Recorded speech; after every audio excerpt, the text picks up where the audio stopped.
Bagi tuan-puan yang hanya simpan duit cash, tuan-puan boleh terus asingkan sebahagian daripada duit cash tersebut untuk dapat ke amal fizikal dekat Public Gold. Macam manakah cara dia? Pastikan tengok video ini sampai habis.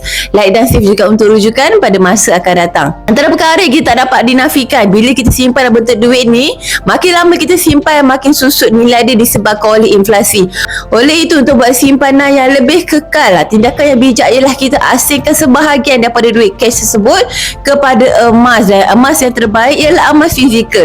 Dekat Public Gold ni kita boleh dapat ke emas fizikal terus secara full payment. Bermaksud dekat sini kita terus bayar amount yang ditetapkan, boleh terus dapat emas fizikal tersebut. Contoh hari ni tuan-puan ada bajet RM6,000, yang mana RM6,000 ni tuan-puan takkan guna dalam masa 2 tahun dan ke bawah. Tuan-puan nak jadikan RM6,000 ni sebagai simpanan jangka masa panjang, tuan-puan boleh terus dapat ke emas 10 gram dekat Public Gold, yang mana nilai dia pun hari ni sekitar RM6,000.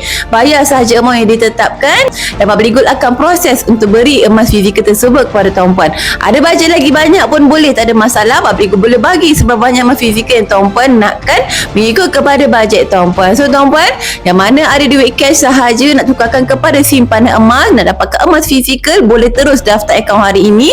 Cara dia, klik saja link dekat profil saya untuk daftar akaun secara percuma, dan boleh terus aktifkan akaun dulu dengan buat simpanan emas yang pertama serendah RM100, dan boleh kontak saya juga di nombor ini untuk tuan-puan tahu lebih lanjut tentang simpanan emas secara full payment ini. Akhir kata, macam biasalah, senangnya nak simpan emas.